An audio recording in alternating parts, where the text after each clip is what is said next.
So, recently I watched a video, quite a harrowing one, about statistics and things that could possibly get you killed as early as next week. And this is a video that was on the Kurzgesagt channel, a very, very good channel. I've been subscribed to them for a very long time now. And their content I actually think is very informative, although a lot of it does seem quite doom and gloom. But they did mention in this video the statistics of motorcycle deaths. So if there were 3 million people and all 3 million of you rode a motorcycle, how many of you, statistically, would be dead by next week? And it's quite shocking, if I'm being totally honest with you. So I've got the video here. I'm not going to play it for copyright reasons and what have you, but it starts off by saying that basically humans are incredibly bad at judging the real risks of life. Bad things happen to people all the time because there are so many of us, and since the news focuses so much on freak accidents, we have a completely distorted picture of what actually poses a danger to us. For example, now this is great. So the chance of us being killed in a terror attack is as little as 0.0002%. So next they say that there are some obviously very dangerous things. And the first thing they start off with is wingsuit flying. They say there are super risky activities that are clearly insanely dangerous, like wingsuit flying. If all 3 million of you were to practice this sport, about 285 would die just next week. Then it goes on to say, then there are things that are pretty dangerous. If all of you rode a motorcycle, 35 of us would not survive. That is insane. And a little bit later on, it does go to say that this is more about the things that would kill you that you are not expecting. So they mention, firstly, driving cars. So let's have a look and see what they say about driving cars. It says, by far the most dangerous thing you are currently doing is driving. 8 of you will die in a car crash just next week. This is if 3 million of people were driving, and 416 of you over the next year. Mostly because you're not aware of what driving really is. And it goes on to say about basically that you're in this giant heavy thing that's traveling at 40, 50, 60, 70 mile an hour, and that is what gets people killed. Now, those kinds of statistics are quite worrying, aren't they, when you are a motorcyclist or if you do one of these activities, especially because they mention it as something that is pretty dangerous. Now, I've been a motorcyclist for over half of my life now. I think it's been 16, 17 years, something like that. I'm currently 33 years old, and I've been riding since I was, 16. I've been riding a scooter, 17, an actual proper motorcycle, if you like. And when you look at something like this is why people get put off by things like riding motorcycles.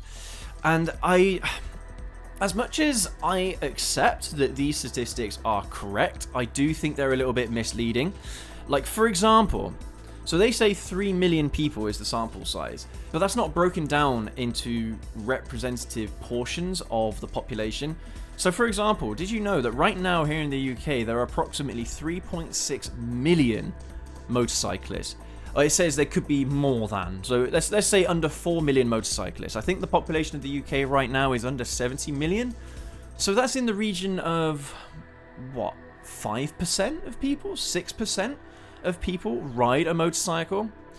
So even though 35 or whatever the number was of motorcyclists will die, that is within 3 million people. That's a sample size of 3 million people. If you cut that down to 5-6% of that 3 million people, then it's not going to be quite as scary, if you know what I mean. And also as well, that doesn't take into account that not everyone drives either. So yes, you might have a sample size of 3 million people, but not all of those people are going to be drivers. So again, statistics are skewed a little bit, and I don't think it's a fair representation of the actual number of people that are dying in motorcycle crashes or motorcycle accidents. Okay, just as a personal reference, alright, I've been riding for a long time, and people don't like it when I say this. I've never been involved in a crash. Yes, I have dropped the bike, and I've done stupid things and made mistakes that ultimately gave me a sore bum or a sore arm or something like that. But I've never been involved in a crash. 90%, well, that's just a number I pluck out of my head. Most cyclists will not encounter something that is that bad throughout the whole of their riding career. And if they do, it will not stop them from riding, let alone get them killed. So, but, you know, again, you see this kind of stuff and it is worrying. You know, if I showed that video to my mother, she'd be absolutely mortified. Don't you think? And I think this is kind of where we have to ask this question. Why do we do it in the first place? Why do we ride motorcycles to begin with? If it is so incredibly dangerous, why are we doing it? And the funny thing is as well, is that if 3 million people are riding here in the UK, then that actually is quite representative of that number that they plucked out of the air. 3 million people, 3.6 million people. So that means then that 35 of those people are going to die just next week. Okay? Alright. So if that is the case, what percentage is that? Anyway, what percentage is that? I don't know. But you know what I'm trying to say? It's a very small number of people, but that is in just a week. Over the course of a year, I think if they added that statistic into this video, that would have been absolutely fascinating. I mean, we can kind of work it out, can't we? So if we do 35 times the number of weeks in a year, so 52, 35 times 52, 1,820 people would die in a year, apparently, statistically, from motorcycle crashes. Again, this doesn't take into account things like whether motorcyclists are wearing their riding gear, if they're wearing helmets. There are lots of countries around the world where you don't have to wear a helmet. And if you're traveling at a fairly slow speed, you get into a crash, a helmet is really going to save your life, seriously. But, I mean, if you're going ridiculously fast, then obviously there is a point of diminishing returns with regard to how much a helmet protects you. But have no doubt that helmets are necessary, alright? If you want to try and be as responsible as possible when you're out and about riding, wear your gear. Wear your helmets, wear your gloves, wear your boots, wear everything. So let's try and answer this question then. Why do we ride motorcycles? If it's such a dangerous thing, why the hell do we do it? I can't speak for everybody, but at the same time, I think most people who ride motorcycles ride them for very similar reasons. I think the main reason why people enjoy riding bikes so much is the experience. The amount of fun that you can have on a motorcycle is just... there's not really a lot that can compare. I like to use this reference quite a lot. It's like being on a roller coaster, and whenever you're at Alton Towers or Thorpe Park, whatever, you want to try and get on as many of those rides as you can. Well, imagine if you could take that experience home with you and have it every day. The adrenaline rush, the endorphins, the way how it makes you feel, I think that is why the vast majority of motorcyclists do what they do. And I think most of us understand the risks. I don't think we are that naive to what the risks are of riding motorcycles, but it's the one thing that I've always said, this is only ever an issue if you get involved in a crash to begin with. If you ride sensibly, if you have some red lines, you know, some lines that you're not willing to cross when you're riding on your bike, like you're not willing to do this, you're not willing to do that, you'll be okay. If you're disciplined, you'll be alright. At least it really narrows down the risk, because then a lot of the risk isn't down to you, it's down to other variables that are outside of your control, things like other drivers on the road and what have you. And loads of people, they always say this in the comments as well, that it's not you that's the idiot, it's always other people around you that are the idiot. That is absolutely not true. The vast majority of motorcycle crashes are caused by the rider, by rider error. Seriously, look it up. It's a well-known statistic.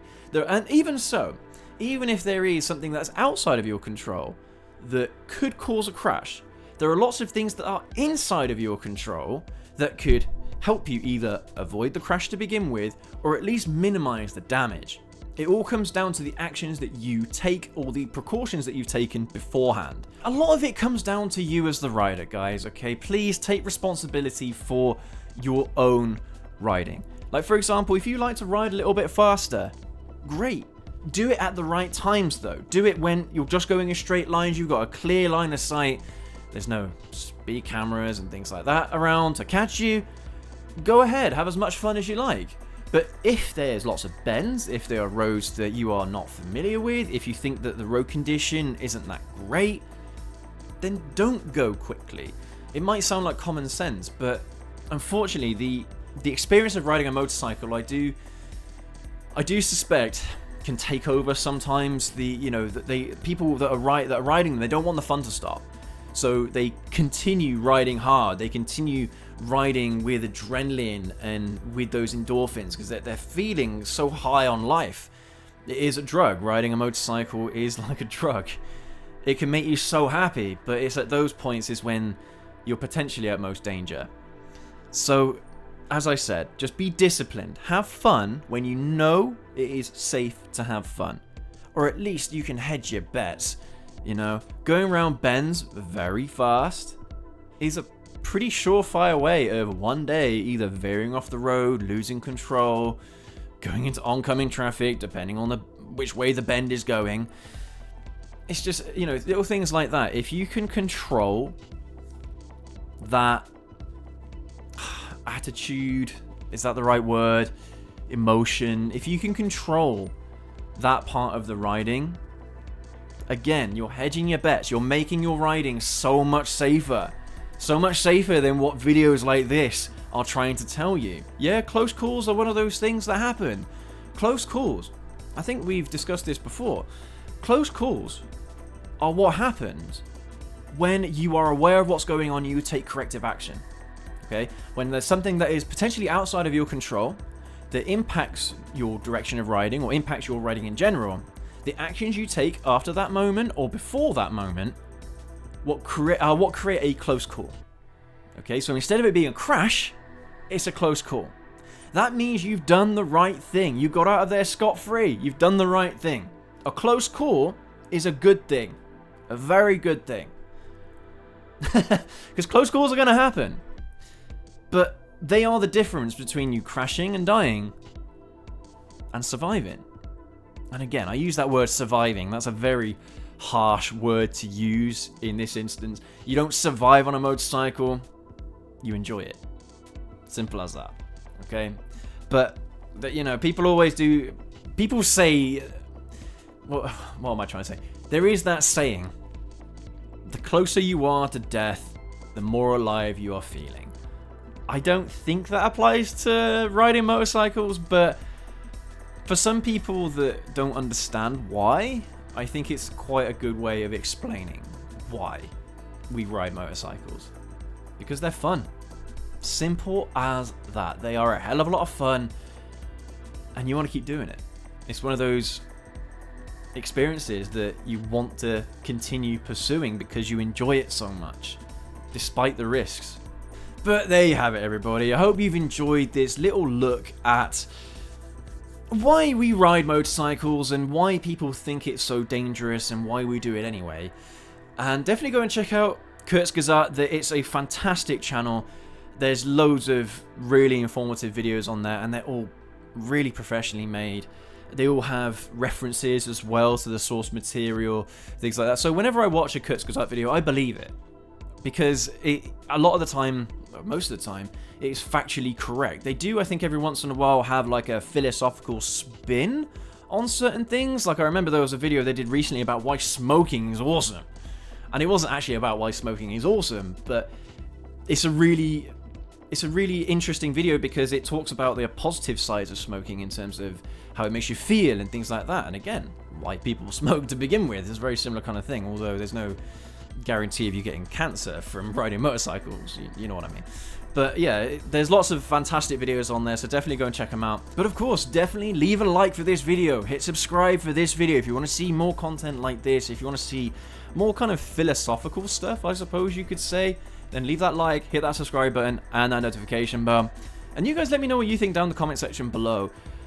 Is my idea of, or my theory, I suppose, my hypothesis of why riders ride, why we like riding motorcycles, correct or somewhat accurate? Let me know down in the comment section why you yourself ride motorcycles.